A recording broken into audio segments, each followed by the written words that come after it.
Halo semuanya, ini Ruang Dialog bersama Haima Itenas. Nama saya adalah Fauzan Prabowo, menjabat sebagai komunikasi di Haima Itenas, dan juga saya di sini bersama Bapak Arsitek Erwin Yuniar Rahadian selaku Kaprodi Itenas, dan juga Bapak Arsitek Reza Palevi Sihombing selaku dosen SPK. Baik, di sini kita akan membahas mengenai Sigma miring di arsitektur Itenas. Jadi, siapin ruang buat dengerin, karena setiap dialog punya cerita.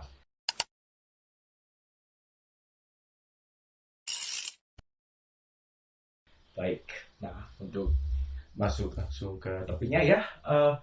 Jadinya nih Pak, apa kuliah arsitektur tuh ngajarin gambar dari nol atau harus sudah bisa duluan? Ya, kalau kita dari pengalaman begitu, em, seseorang yang masuk ke arsitektur itu boleh tidak boleh tanpa pengalaman menggambar, mendesain terutama karena dengan pendidikan arsitektur ya mereka akan belajar ya bahwa arsitektur tuh bukan hanya menggambar tapi mendesain. Itu yang penting untuk dipahami gitu supaya jangan sampai orang beranggapan bahwa pintar menggambar itu menjadi dasar uh, untuk masuk ke arsitektur. Memang menggambar yang baik gitu ya, dengan proporsi yang bagus itu salah satu modal, tapi itu bisa dipelajari gitu ya. Mungkin seperti itu ya. Jadi uh, seseorang yang ini sebetulnya yang jadi pertanyaan atau yang biasa kita lihat itu misalnya mereka yang latar belakang pendidikan SMK. Di pendidikan SMK juga mereka sebetulnya kan masuk dengan tanpa pengalaman atau tanpa kemampuan menggambar. Kemudian masuk SMK, kalau sekarang itu DPIB, di sana mulai diajarkan bagaimana menggambar yang baik. Tentu mirip dengan teman-teman juga yang berlatar belakang SMA gitu ya. Jadi tidak perlu terlalu khawatir gitu bahwa itu semua nanti bisa dipelajari. Tapi memang bakat itu sesuatu yang lain gitu ya. Bakat sketsa tangan yang baik itu juga bisa menjadikan mereka kuliah di arsitektur itu bisa jauh lebih mungkin bisa jauh lebih Jadi sarana bantu gitu ya Pak? ya bisa modal awal lah gitu. Mungkin Pak Reza bisa tambahkan. Iya, sebetulnya memang kalau secara sistem kita ada seleksi ya, dalam tanda kutip memang ada seleksi lah setiap masuk ke perguruan tinggi itu, khususnya jurusan-jurusan atau prodi-prodi yang ada kaitannya dengan menggambar. Itu arsitektur ya, di ITENAS itu ada arsitektur, DKV, pokoknya desain lah ya, interior juga semua itu. Selain tes potensi akademik, ada juga tes menggambarnya memang ya, karena memang sebetulnya ya ada sih variabel-variabelnya, ada indikator ini bisa jadi mahasiswa arsitektur atau tidak, tapi tidak juga yang dilihat harus advance gitu ya PR-nya. Jadi memang dilihat dari garis tangan dan kemampuan spasial menggambar lah gitu. Cuman kalau ditanyakan dari nolnya itu seperti apa dulu gitu, harus disamakan dulu gitu persepsi nolnya gitu. Karena kalau di DPA itu memang gambar itu bukan jadi yang paling utama justru ya, kalau saya lihat ya. Bagaimana kepekaan terhadap proporsi warna itu diajarkan di sana gitu. Karena sebetulnya kalau kita melihat dari era sekarang, digital juga sudah mulai mudah diakses oleh semua orang. Jadi yang dilihat tuh bukan bagaimana menggambar yang menurut saya ya, tapi bagaimana dia bisa menginterpretasikan apa yang mau disampaikan gitu. Jadi teknik-teknik dasar diajarkan, setahu saya sih diajarkan gitu ya. Ada menggambar teknik ya sekarang tuh ya, menggambar teknik. Namanya menggambar ya, ada di DPA ada ya, di dalamnya ada menggambar teknik kan gitu. Dan itu menurut saya diajarkan memang ya. Jadi dan nggak perlu khawatirnya gitu, karena sekarang banyak tools ya, tools dalam, kalau mungkin zaman Pak Erwin, zaman saya ya apa ya, Gimana? memang betul-betul kemampuan spasialnya itu harus sangat dalam gitu. Sekarang tuh bisa hybrid menurut saya. Hybrid dalam artian ketika ya tadi nol itu kita harus dari bagaimana sih melihat nol itu ya, awam itu seperti apa. Karena kita bisa di istilahnya tuh kalau bahasanya kita hybrid lah, kita dibantu oleh tools-tools lain gitu dalam memvisualkan sebuah ruang, sebuah bentuk itu. Ada handphone kan sekarang, ada AI dan lain-lain. Jadi dan menurut saya kemampuan sketsa itu menjadi apa ya? Menjadi motorik saja supaya secara dalam sel-sel tubuh kita juga memahami bentuk kedalaman sebuah ruang dan lain-lain gitu. Jadi nggak perlu, tadi yang Pak Erwin tadi sampaikan, nggak perlu khawatir tuh ya itu ya, kita tidak melihat secara advance harus bagus banget gitu. Tapi ya kita ajarkan juga, kita lihat juga gitu. Tapi memang pandangannya harus sama. Bagus tidak bagus itu kan subjektif ya. Tapi lebih ke arah dia bisa memahami nggak ya, ini tuh ukuran segini ruang, deepnya seperti apa, proporsinya gitu. Jadi bukan hanya melulu estetika kan. Estetika itu kan juga rasa gitu. Itu bisa itu perlu latihan. Tapi benar salahnya dulu gitu, dia melihat oh ini satu titik hilang gitunya dulu yang diajarkan lebih dalam menurut saya gitu. Setidaknya dia bisa mengungkapkan gagasan itu kan yang penting gitu, bahwa arsitek itu kenapa dia perlu media gambar tersebut gitu, ya itu adalah satu ya untuk mengungkapkan gagasan dia yang ada di kepala ya, yang tadi disampaikan Pak Reza, kemudian dialirkan ke motoriknya gitu. Itu latihannya di situ. Itu menjadi sebuah media ya, media komunikasi untuk disampaikan ke khalayak atau ke klien gitu, atau kalau di kampus ya ke dosennya gitu. Kira-kira seperti itu. Kepekaan itu yang dilatih. Oh baik, berarti dari yang saya tangkap juga sih, kita sebagai mahasiswa tidak hanya udah dipersiapkan gitu ya.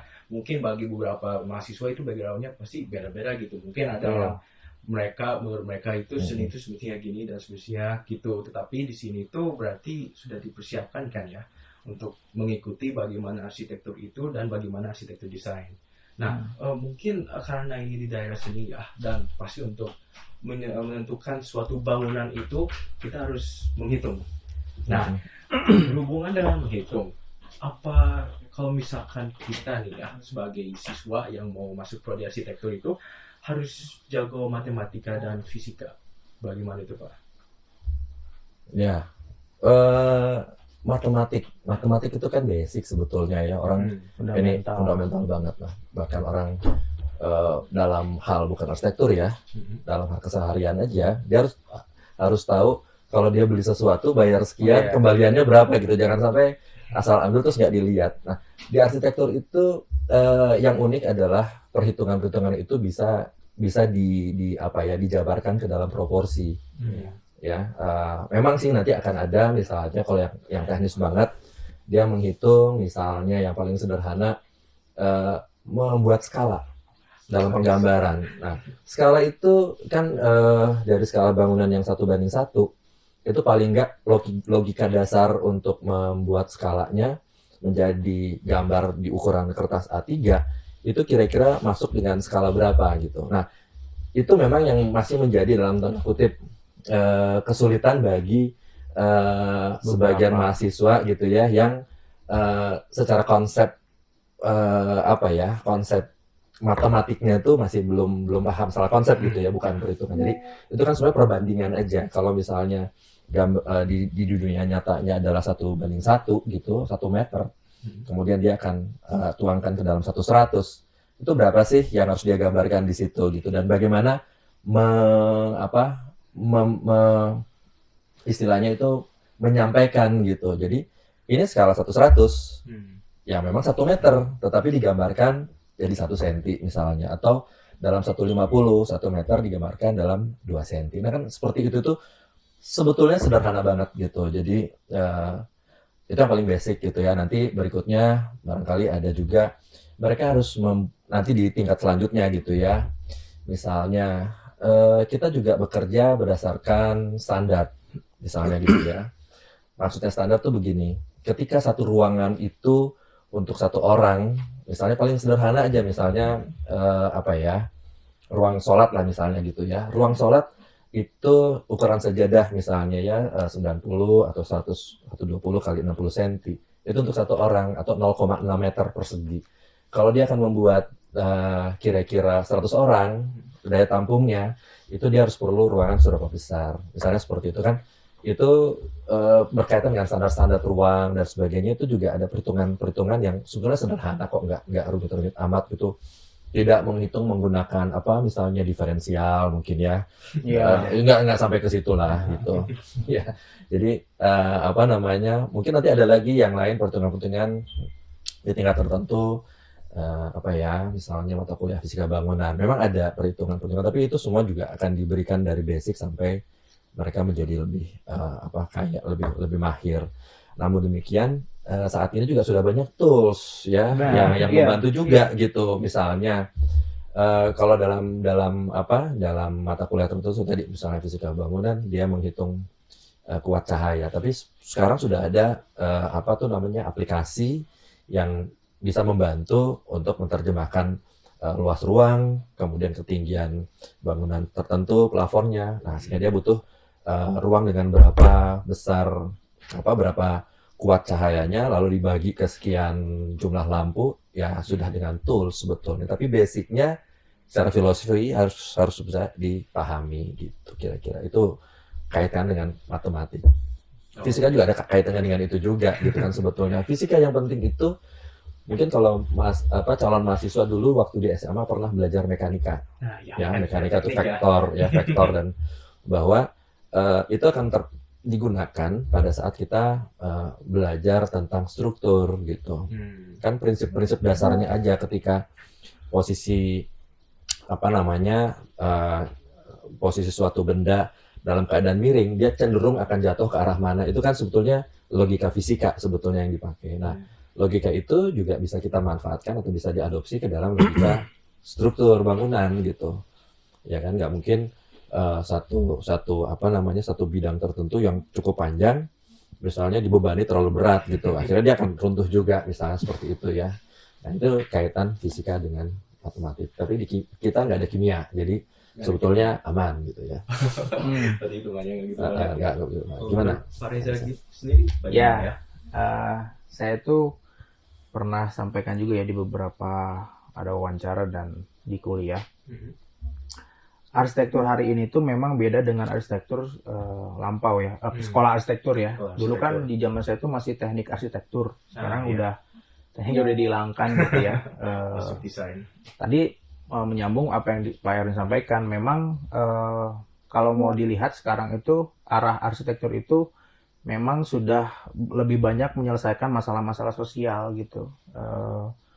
Karena keteknikannya tadi sendiri sudah mulai diselesaikan oleh digital, diselesaikan oleh AI lah, diselesaikan oleh software ya, dan lain-lain. Jadi kalau nggak salah sih kita sudah menerima, kalau saya benar ya, correct me if I'm wrong, ITENAS itu sudah boleh menerima jurusan arsitektur tidak hanya dari IPA. Kalau zaman sekarang ya kan IPS diterima gitu. Kalau zaman saya tuh IPS nggak boleh karena memang teknik arsitektur gitu ya. Jadi memang saya belajar Mektek, Pak Erwin juga pasti kan masih belajar Mektek gitu. Bagaimana menghitung. Nah sekarang tuh memang tadi menghitungnya itu hanya sebagai fundamental saja, sebagai basic gitu ya. Gimana mungkin kita ngedesain ruang tanpa ada hitungan ruang gitu kan? Pasti kan ada gitu. Tapi ya tadi tidak yang jelimet karena itu sudah diselesaikan oleh digital tools dan mungkin juga ada divisi lain ya, ada ada sipil, ada MEP, mechanical tadi sudah jadi kita kolaborasi gitu. Nah arahnya juga saya melihatnya ke arah penyelesaian problem sosial. Jadi justru malah lebih saya harapkan malah banyak anak IPS masuk ke arsitektur gitu supaya karena kan lebih bagus ya sosialnya gitu. Dia melihat masalah-masalah sosial lebih ini, dan selebihnya desain gitu ya ini. Ya gitu. Jadi jangan, bukannya ini ya, jangan bukan berarti tidak harus bego banget gitu. Sorry kata-katanya ya. Matematika, tapi jangan takut gitu. Jangan saya nggak bisa menghitung gitu ya. Maksudnya tidak jago matematika. Sehingga jadi dorongan yang menghilangkan dorongan untuk masuk ke arsitektur, tapi justru bukan berarti nggak bisa banget. Kita ada tools dan kita logika tadi juga Pak Erwin sampaikan lebih banyak logika gitu ya. Beban dan lain itu lebih ke logik gitu. Kedepannya bahkan justru mungkin akan lebih banyak lagi tools yang akan menyelesaikan itu gitu secara ini. Makanya keteknikannya mungkin agak-agak di ini. Meskipun pada praktiknya ya keteknikan memang kita jadi makanan kita sehari-hari gitu. Tapi ya itu mungkin arahnya malah lebih banyak ke sosial gitu ya. Kemudian seni gitu. Iya, mungkin dengan berhubungan juga ya karena adanya global warming dan juga Nah, kita ya. harus paham bagaimana cara nge-tackle sebuah bangunan tuh di environment. Mungkin jadinya bagi siswa nih yang pengen masuk arsitektur juga, kita ini bakal belajar nggak terlalu berat dalam matematika, tapi ada hitungan. Jadinya matematika itu gimana ya ngomongnya, kalau misalkan jangan terlalu ngasosiain setiap perhitungan itu matematika itu sebenarnya masih luas, cuman kayak ya hitungan pasti ada nih, mau beli berapa tadi ya, mau beli berapa pasti beli 2 misalkan. Mau jasa desain kan kita juga Iya dong. bayar gitu. Bayar. DP-nya berapa? Nah, itu menarik karena nanti juga sebetulnya kalau yang lebih advance lagi tuh mereka akan belajar menghitung RAB. Bahwa arsitek itu harus bisa juga secara sederhana menghitung Nanti RAB. rugi. Ya kan? Masa kita setelah bangunan itu jadi terus ditanya nih, berapa kira-kira harga konstruksinya, terus kita bingung kan, nggak mungkin. Jadi basic itu tetap harus nanti akan dipelajari gitu ya. Ada mata kuliah ekonomi bangunan, kemudian ada mata kuliah manajemen konstruksi ya. Itu kalau nggak salah di antara 2 mata kuliah itu adalah mempelajari bagaimana menghitung RAB. Seperti itu. Termasuk juga nanti yang tadi sampai Pak Reza, kita mendapatkan jasa honorarium itu dari perhitungan RAB konstruksi secara umum ya. Jadi dari situlah kemudian diturunkan berapa persen nih kira-kira jasa konstruksinya, fee untuk perencanaan, nanti di spread lagi berapa yang dialokasikan buat prarencana, pengembangan sampai ke gambar kerja, terus kepada timnya ya kan nanti ada hitung-hitungan yang harus bisa nih ya. Kalau nggak begitu kan misalnya nih berapa ongkos desainnya gitu ya, terserah Bapak aja gitu kan, nggak mungkin gitu. Bahwa ya kita pun juga harus berani menyampaikan nominal berdasarkan kompetensi yang kita miliki, dan itu ada dasarnya dari perhitungan tadi gitu. Kira-kira seperti itu. Dan juga mungkin untuk nambahin juga, basically fisika itu bisa dibilang ya bisa sebagai ya gimana ya logika juga ya. Tadi sebelumnya sudah dicontohin kalau dasar lah. Nah, sebagai dasar, kalau misalkan satu lantai nih, lantainya setebal apa, setipis apa, kalau misalkan tipis banget pasti roboh. Nah, benar. Nah, untuk making sure juga kalau bangunan ini tuh tahan ya, untuk mau 10 tahun atau bahkan 20 tahun ya. Nah, apa benar ya jadinya ini efek ke tugas arsitektur sampai bikin mahasiswa nggak tidur? Itu kalau menurut saya sih enggak juga, karena kembali lagi ke bagaimana memanage waktu gitu kan. Jadi saya punya contoh, ada beberapa mahasiswa yang cukup berhasil ya, dan sekarang juga jadi dosen gitu. Selama dia kuliah itu dia sampaikan bahwa nggak pernah dia begadang. Nggak pernah begadang karena semuanya diselesaikan dengan waktu yang memang wajar gitu. Karena secara kami di kampus juga waktu membuat kurikulum, membuat tugas itu juga sudah disesuaikan dengan beban kerja mahasiswa dalam 1 minggu tuh berapa dan berapa jam kan, hitungannya jam. Jadi selama jam kerjanya terpenuhi sebetulnya tanpa harus begadang pun juga harusnya sih bisa diselesaikan gitu. Tapi ya biasanya gitu kan. Mungkin mahasiswa lebih kalau pada saat siang tuh pengennya main, godaannya banyak gitu. Terus mulai fokusnya mungkin mulai maghrib atau dari jam 9 sampai jam 3 subuh. Nah, itu yang mestinya juga bisa diatur.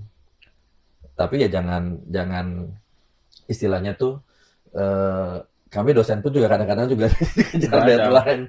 Ya tetap terpaksa harus begadang gitu. Kalaupun ada pekerjaan tertentu yang harus dikejar, ya suatu konsekuensi lah gitu dari sebuah komitmen kita menerima pekerjaan itu gitu. Kalau memang waktunya berbagi ya seperti itu kira-kira. Kalau dari pengalaman Pak Reza sendiri, apa sempat ada yang memang mahasiswanya gitu, nah dapat tidur yang secukupnya gitu, atau bagaimana nih? Ya, sebelum ke situ saya karena sekarang kebetulan terlibat pembuatan RPS tadi yang disampaikan Pak Erwin benar, ternyata kurikulum itu dibuat betul-betul menghitung ya tatap mukanya berapa jam, kemudian apa sih istilahnya Pak Erwin? Tugas Mandirinya ya, strukturnya itu benar-benar ternyata saya juga baru tahu, oh ternyata kurikulum itu memang benar-benar dibuat dihitung gitu jam-jam untuk rasional nggak sih mahasiswa bisa menyelesaikan tugas. Jadi waktu membuat RPS itu kan rencana pembelajaran semester ya. Membuat itu tuh tugas ada RTM juga, rencana tugas mahasiswa. Itu juga dihitung ternyata gitu. Oh, tugas ini tuh masuk nggak sih dengan SKS-nya, dengan waktunya dan segala macam. Oke ya, itu tadi jadi itu sudah diperhitungkan lah. Nah, kalau tadi pertanyaannya apa sih saya pernah mengalami atau mahasiswa saya? Mungkin ya dari persepsi Bapak aja. Nah, kalau itu saya memang bisa menjawabnya seperti ini. Memang agak agak tricky gitu. Arsitektur itu kan ada seni dan ada ya teknik juga masih ada gitu ya, dan engineering ada gitu. Terkadang tuh di dunia kreatif tuh memang tidak semudah seperti kita membuat sesuatu yang eksak gitu. Jadi di dunia kreatif itu ada channel creativity. Jadi untuk menyelesaikan sebuah desain gitu ya, itu tuh tidak ini tambah ini selesai. Itu trikinya tuh di situ. Jadi kita ada rasa gitu ya, kita ada putar-putar dulu gitu. Nah, kadang-kadang itu butuh takes time aja gitu ya. Ada juga mood ya, ada mood gitu, ada ya macam-macam gitu ya. Jadi untuk menyelesaikan satu pekerjaan itu tuh nggak jebret-jebret gitu ya. Nah, itu yang mungkin tidak dirasakan oleh di luar desainer gitu. Desainer itu rata-rata punya itu gitu ya. Dia punya fluktuatif yang beda-beda setiap personnya gitu. Betul. Jadi ada yang bisa lambat di awal, kemudian baru naik di akhir, atau yang di akhirnya udah gini terus gitu. Jadi ada channel creativity yang saya bilang, namanya channel creativity. Jadi itu tuh butuh waktu gitu, dan mungkin untuk awam gitu ya, klien-klien gitu atau siapa nyuruh nyelesain gambar dalam 1 hari ya, itu juga tidak semudah itu gitu. Jadi desainer. Nah, mungkin itu yang jadi kadang-kadang bias ya di situ ya, di mana mau nggak mau tetap ada deadline kan gitu kan. Jadi antara channel creativity tadi tuh kadang-kadang ada irisan terhadap deadline. Nah, itu yang mungkin dengan intinya sih ya, jadi memang dunia desain itu beda gitu ya. Iya, nggak susah juga ngomongnya. Tapi kalau tadi secara RPS dan lain-lain itu sudah dihitung. Sebetulnya sudah. Tadi kan ada contoh bahwa ada yang tidak begadang gitu. Nah, itu tergantung channel creativity. Plus juga manajerial ya, manage waktunya juga. Itu juga salah satu lah. Itu antara dua itulah kita mainkan gitu. Jadi bagaimana nih? Jadi untuk mahasiswa bakal hidup di studio aja atau gimana nih? Ya itu tergantung backgroundnya masing-masing jadinya gitu. Tapi secara umum harusnya bisa. Nah, yang untuk selanjutnya, untuk masuk jurusan arsitektur tuh susah lulus gak sih, dan bagaimana prosesnya ya? Ya, baik. Saat ini ITENAS terutama memiliki beberapa skema untuk masuk ya, dari jalur PMDK atau dari nilai rapor. Kemudian ada juga USM ya, ujian saringan masuk. Kemudian juga ada dari one day test kalau nggak salah ya. Nanti mungkin bisa dicek di pmb.itenas.ac.id ya, ada di atas. Ada itu bisa. Nah, itu ya itu kira-kira jalur-jalur masuk untuk ITENAS. Saat ini mungkin kita masih ada 1 atau beberapa. Untuk yang one day test itu kapanpun silakan datang ke ITENAS, kemudian hubungi ke bagian PMB, itu ada di gedung rektorat. Nah, kalian yang ingin masuk ITENAS bisa langsung tes di situ, kemudian bisa mendapatkan hasilnya langsung ya. Nah, khusus untuk arsitektur memang akan dilengkapi dengan sketsa gambar ya. Umumnya itu gambar-gambar yang mengilustrasikan ruangan ya, ruang dalam terutama gitu. Jadi bagaimana masih tadi yang sudah disampaikan oleh Pak Reza juga ya, mampu mendeskripsikan atau menuangkan ide yang ada di kepalanya menjadi garis-garis yang memvisualisasikan ruangan yang yang diidamkan atau yang digagas oleh di dalam kepala atau di dalam benak calon mahasiswa itu gitu. Sekalipun miring-miring, tapi dari situ kita juga bisa melihat gitu ya. Tidak harus selalu sempurna banget gitu, tapi dari situ kita bisa melihat mana ini yang memiliki potensi gitu ya, bisa menuangkan gagasan itu, karena itu yang barangkali untuk tahap awal perlu kita lihat gitu. Tapi tidak menutup kemungkinan juga itu bahwa yang gambarnya masih agak acak-acakan, tetapi idenya udah bisa kita tangkap gitu. Itu kan yang penting gitu. Kelihatan gitu. Nah, itu untuk masuknya. Kemudian dalam proses ini akan dilaksanakan selama 4 tahun atau 8 semester, dan setiap semester ini berjenjang ya. Bahkan kita ada satu mata kuliah yang memang harus terpenuhi dulu untuk menjadi syarat maju ke mata kuliah selanjutnya, terutama untuk yang studio, karena dia harus secara berjenjang. Nggak mungkin dia belum menyelesaikan satu studio sudah bisa menyelesaikan studio yang lain gitu ya, kalau secara di dalam kurikulum seperti itu. Nah, ketika itu dilakukan dan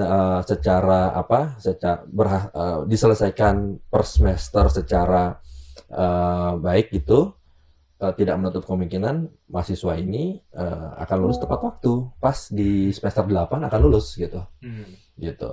Nah, karena sudah dibuatkan seperti itu jenjangnya. Nah, yang jadi problem itu ketika biasa nih, karena mood mungkin tadi disampaikan oleh Pak Reza, mahasiswa ini lagi nggak mood kerja gitu ya, menyelesaikan tugas, akhirnya dia terhambat di salah satu studio misalnya. Nah, itu berarti dia akan lulus 1 tahun tambahan lagi tuh, karena yang tadi saya sampaikan bahwa ini adalah mata kuliah yang bersyarat untuk mata kuliah selanjutnya gitu. Nah, seperti itu gitu. Jadi ada syaratnya ya untuk masuk studio itu, jadinya nggak bisa nge-skip, harus berurutan. Ya, ini harus berurutan karena memang sudah didesain seperti itu. Jadi secara bertahap mahasiswa akan belajar sesuatu yang sederhana di tingkat 1 sampai sesuatu yang sangat kompleks di tingkat yang jauh lebih tinggi gitu ya. Itu nggak mungkin langsung loncat gitu kan. Nah, seperti itu kira-kira. Nah, sehingga itu yang menjadi core di arsitektur, bahwa studio itu adalah modal dasar, dan itu yang dalam 1 minggu bobotnya terbesar. Misalnya satu mata kuliah perancangan itu dia 2 kali 1 minggu, misalnya hari Senin dan hari Kamis, itu terbesar bisa 5 jam atau 10 jam per minggu tuh. Jadi 2 kali kegiatan studio gitu. Jadi ya seperti itu ya, artinya ketika fase-fase itu diselesaikan, lulus gitu, dalam tanda kutip ya jaminannya ya pasti lulus tepat waktu gitu aja gitu. Dan sudah banyak sih yang ternyata seperti itu mahasiswa yang berhasil. Jadi sudah ada planning belakangnya juga ya. Nah, kalau misalkan Pak Reza sendiri bagaimana? Iya, tadi itu kan pertanyaannya cepat lulus atau enggak gitu ya di arsitektur. Di arsitektur itu saya bisa katakan kemungkinan lama justru tidak gitu ya. Tapi memotong cepat juga tidak. Jadi tadi yang disampaikan oleh Pak Erwin, dia akan sangat tepat waktu. Karena tadi yang saya bahas di awal tuh kurikulumnya sudah sangat jelas gitu ya. Hierarki antara studio dan lainnya itu sudah dihitung gitu ya. Jam tatap muka, bekerja mandiri dan lain-lain itu sudah dikalkulasikan gitu. Dan saya bisa bilang bahwa karena saya juga mengalami ya di arsitektur ya, kuliah di arsitektur, justru menurut saya ketepatan waktu itu akan sangat terjamin menurut saya gitu. Karena ya tadi jelas gitu ya. Kenapa kita harus berhierarki itu ya, karena memang arsitektur itu butuh adanya experience ya. Jadi jam terbang gitu. Jadi untuk mendapatkan level tertentu kita harus melalui tahapan-tahapan dulu gitu.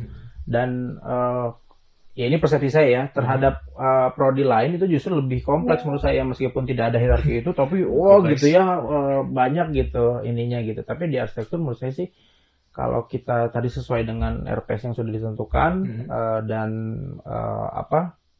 tadi ya mungkin masalah mood dan lain-lain itu justru mungkin kalau kita bikin statistik ya, kalau kita bikin jumlah kelulusan gitu dan lain-lainnya itu ketepatan waktunya itu mungkin tinggi sekali gitu. Menurut saya sih tinggi sekali ya. Kayaknya begitu ya. Iya. Kalau kita bedah lagi hasil kelulusan gitu, sekarang aja kita setiap di semester genap itu menghasilkan lulusan di atas 160,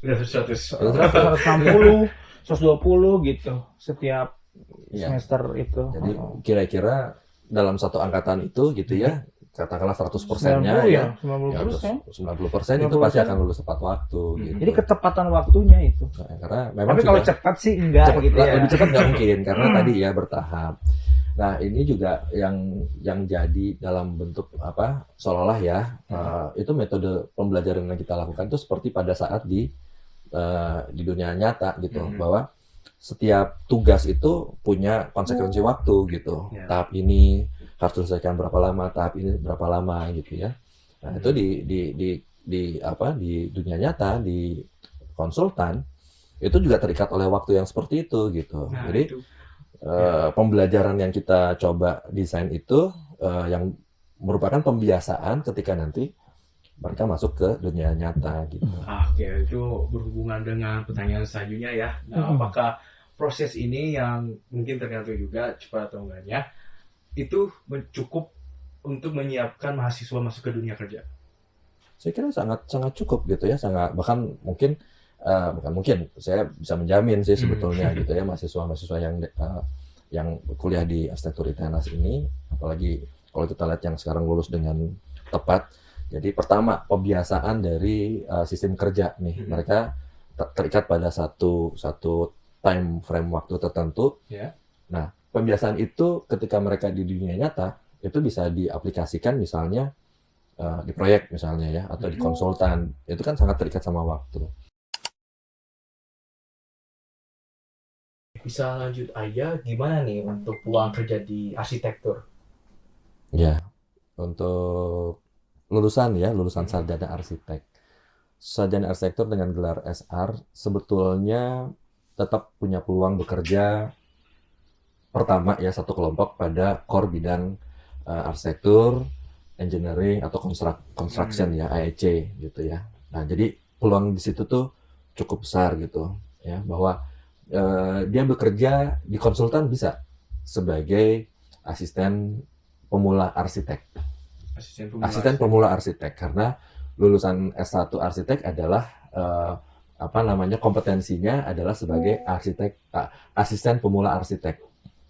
Berapa lama dia bisa bekerja di situ ya? Tergantung dia mau berapa lama nih gitu ya, tergantung masing-masing. Kemudian jenjang itu bisa juga di kontraktor sebagai tenaga engineer, asisten pemula kontraktornya gitu ya, di bidang kontraktor gitu, atau di pengawas bangunan ya, di pengawas pelaksanaan ya, sebagai bagian dari tim pelaksana. Jadi tidak langsung begitu dia lulus pengen langsung jadi arsitek. Memang secara legalnya belum boleh secara legal. Secara bertahap ya dia harus sebagai asisten pemula gitu. Jadi ya contohnya dokter pun juga sama gitu. Begitu dia lulus sarjana kedokteran ya nggak mungkin dia langsung bisa berpraktek sebagai dokter. Dia ada tahapan sekolah profesi dokter kan, baru dia boleh. Nah begitu juga dengan arsitek. Nah jadi kita juga sudah menyiapkan secara undang-undang itu setelah lulus S1 dia bisa melanjutkan kalau mau menjadi arsitek profesional, dia masuk ke sekolah PPHR. Tapi kalau misalnya saya belum mau ke sana gitu, saya mau kerja di kontraktor, silakan, itu bisa. Dengan ilmu yang didapatkan itu bisa. Mau kerja sebagai asisten pemula arsitek di suatu konsultan bisa, tanpa harus punya misalnya sertifikat itu. Tapi kompetensi yang dia miliki itu penting banget gitu. Misalnya pada saat dia lulus, kan kalian juga mahasiswa itu berlatih tertentu gitu. Misalnya ada kompetensi software segala macam, itu penting untuk dimiliki pada saat nanti lulus, menggunakan sertifikat itu untuk pengakuan bahwa menguasai software itu gitu. Itu kalau di bidang arsitektur, engineering and construction-nya AEC. Di luar itu masih bisa nggak? Oh, tetap bisa. Misalnya dia masuk ke apa di perbankan. Di perbankan tuh ada istilahnya apa namanya, kalau di kok saya lupa namanya tuh, bukan auditor, eh, satu tim yang menilai suatu bangunan untuk misalnya diberikan agunan. Nah itu tim teknis sebetulnya yang bekerja di sana gitu ya, sebagai tenaga di perbankan gitu ya. Kemudian peluang lain, wirausaha. Sangat mungkin. Contoh misalnya banyak kawan-kawan saya supplier itu jangan salah loh, itu harus punya basic engineering yang baik gitu supaya dia bisa menyampaikan ke customernya berdasarkan bukan sebagai sales biasa. Dia punya kemampuan untuk menyampaikan detail teknisnya gitu. Ya, seperti itu gitu. Jadi peluangnya sih sebetulnya sangat luas. Mau jadi masuk ke militer misalnya, memungkinkan karena di dalam kemiliteran itu ada yang namanya ZENI. ZENI itu bagian dari militer yang pasukan khusus yang berurusan dengan infrastruktur, baik jalan, bangunan itu masuk di sana gitu. Dan beberapa dari mereka memang lulusan arsitektur, bisa masuk sana. Bisa masuk ke militer. Militer juga bisa gitu kan. Lebih diprioritaskan pasti, lebih kompeten kan. Lebih kompeten gitu. Nah itu artinya peluang-peluang itu sangat terbuka lebar gitu. Jadi jangan khawatir. Kalau kita lihat ininya ya Pak Reza ya, kita lihat piramidnya dari sekian banyak, mungkin memang yang jadi arsitek utamanya gitu ya nggak banyak nanti di ujung, tapi dukungan di bawahnya ini banyak banget tuh, mulai dari level-level tertentu ya sampai misalnya yang SMK itu level drafter itu ya mereka di situ gitu yang masuk gitu. Tidak harus semuanya jadi arsitek utama gitu kan. Iya, gitu. Itu udah standarnya beda lagi gitu. Nah, kira-kira seperti itu. Nah, mungkin ada tambahan nih yang peluang-peluang lain Pak Reza. Peluang sih tadi udah cukup lah ya.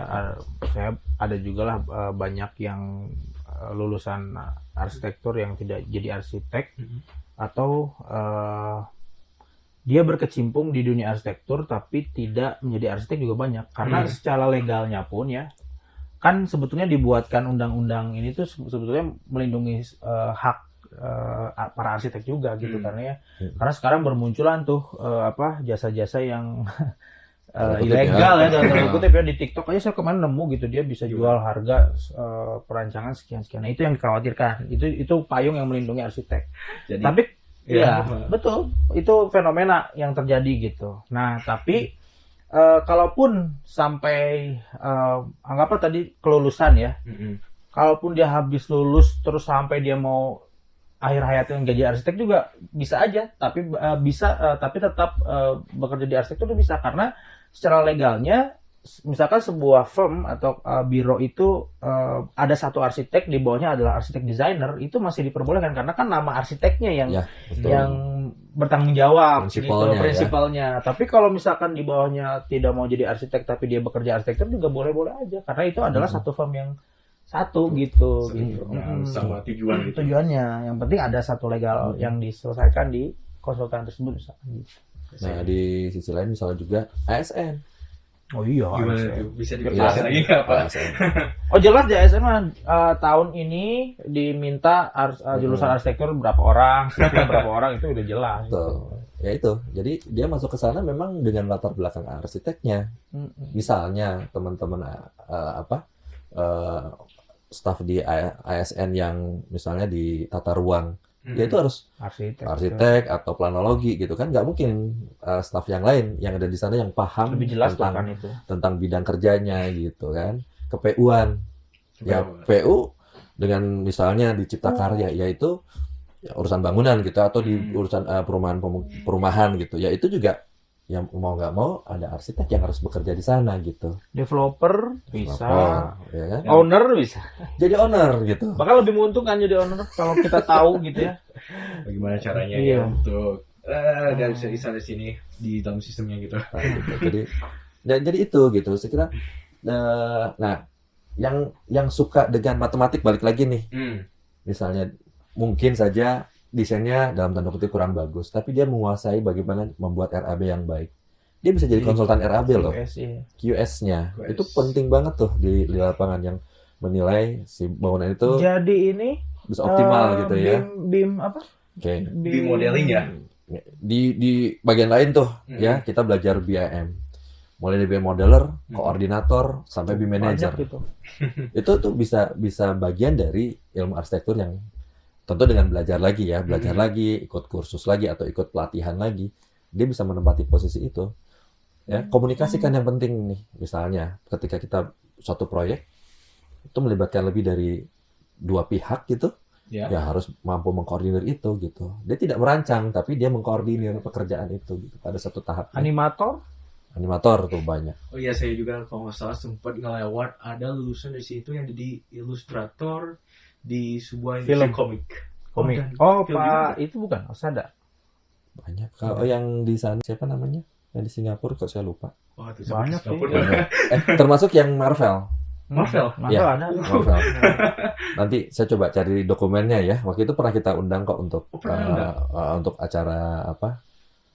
Bincang-bincang juga gitu. Sekarang tuh fenomenanya untuk yang BIM itu hampir rata-rata ya konsultan besar, company yang besar itu membentuk divisi BIM tersendiri karena fenomena BIM itu gitu ya. Jadi memang itu peluang juga tuh.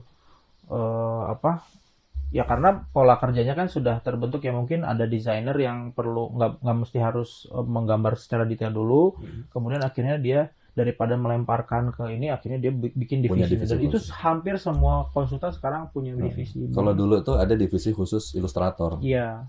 Ilustrator. Ya sama aja kan fenomenanya visualizer kan, visualisasi gitu. Jadi dia bikin model udah jadi terus dia serahkan itu bikin ilustrasi 3 dimensi yang menjual gitu kan. Ya. Dulu sih itu, sekarang ada tambahan lagi nih. BIM. Nanti ke depan next lagi ada BGH, bangunan gedung hijau. Itu juga bagian dari BGH pekerjaan juga. Itu gitu. Lama-lama akan ada gitu. Satu lagi peluang yang lain, smart building atau BGC, bangunan gedung cerdas. Itu harus yang punya paham juga tentang arsitektur juga, karena dia akan bekerja di dalam itu kan, sekalipun sebagian besar adalah mechanical electrical. Tapi ilmu arsitekturnya juga tetap harus dipertahankan. Ya dalam tanda kutip kan nggak perlu jadi arsitek gitu. Dia lulusan sarjana arsitektur sudah bisa itu ya. Bisa menyebar kemana-mana mau ilustrator, apalagi tadi itu yang sangat mencelang tuh ke Marvel tuh ya. Lumayan nih, Marvel juga udah bisa dibilang kayak meraja di bisnis ilustrator. Jadinya mungkin untuk arsitektur juga sini kan perihalnya lebih fokus ke desainnya Pak. Nah gitu. Ya. Jadi ya mungkin bagi sini siswa yang pengen cari prodi arsitektur bisa nih ke arsitektur ITENAS. Apa Bapak ada message untuk siswa yang ingin masuk arsitektur? Iya. Last statementnya ya. Jadi siswa-siswi SMA ya yang ingin belajar arsitektur itu memang akan lebih baik kalau disiapkan dari jauh-jauh hari gitu ya. Misalnya berlatih bagaimana mengilustrasikan atau mengungkapkan ide yang ada di kepala, di benaknya menjadi sebuah gambar. Itu lebih baik. Bahwa nanti pada saat masuk ke prodi arsitektur, kita akan anggap semua itu dengan level yang sama, 0 gitu ya. Kemudian nanti akan secara bertahap diberikan pelajaran secara bertahap dari mulai yang sederhana sampai yang kompleks. Jadi semua akan mampu mengikuti perkuliahan itu gitu ya. Jangan khawatir gitu bahwa persoalan tepat waktu, kembali lagi bagaimana seseorang itu mampu memanage waktunya ya. Sehingga bisa diatur kapan main, kapan mengerjakan tugas, kapan istirahat. Itu yang penting, jangan sampai terlalu diforsir malah jadi sakit gitu kan. Itu jadi yang sudah direncanakan berantakan semua. Nah itu yang penting, bahwa nanti setelah lulus mahasiswa berpeluang karir dimanapun itu bisa jadi pilihan nantinya gitu. Tapi yang ingin di arsitektur, di core-nya arsitektur atau di luarnya, bahwa yang dipelajari dari tingkat 1 sampai tingkat 4 itu pasti secara filosofi bisa diterapkan di bidang kerja manapun tuh, jangan khawatir gitu ya. Itu saja mungkin dari saya. Terima kasih. Apakah Pak Reza ada last message atau titipan nih untuk pada siswa? Kalau saya agak mungkin terdengar normatif tapi global ya. Bangsa ini tuh masih banyak membutuhkan arsitek ya di dunia arsitektur gitu ya. Mas tadi yang disampaikan peluang-peluangnya tadi itu bangsa ini tuh masih sangat memerlukan banyak sekali generasi muda yang berkecimpung di dunia arsitektur gitu ya. Jadi kalau sekolah arsitektur ini kurang peminatnya, menurut saya kasihan bangsa ini, karena bangsa ini tuh bangsa yang lagi berkembang, yang potensi pembangunan itu masih sangat-sangat besar ya gitu ya. Kemudian juga undang-undangnya juga sudah dibentuk gitu ya, sudah semakin bertahap menuju arah yang lebih baik.